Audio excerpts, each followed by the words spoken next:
মেসেজে বড় না ভিক্ষা মাগি না আর দাম লাগতে বলো না তুমি ভিক্ষা মাগার নম্বর পাঠা হয়ে আছে কাহিনী ভাই কাহিনী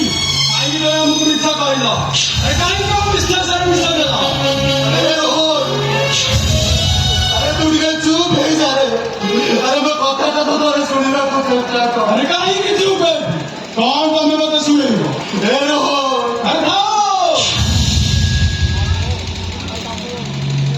मुंह ना था तो बाकी थोड़ी बात अब क्या नहीं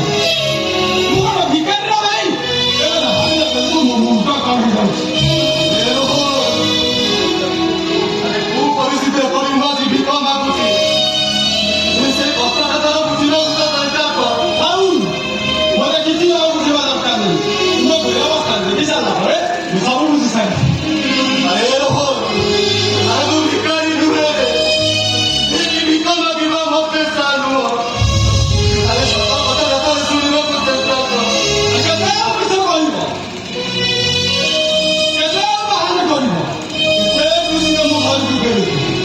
ହେଲେ ତୁମ କୋଇ ଅବସ୍ଥା ଦେଖି ଆଟ ଭିତର ଛି ଭାଇ ଛି ବାବା ରୋହନ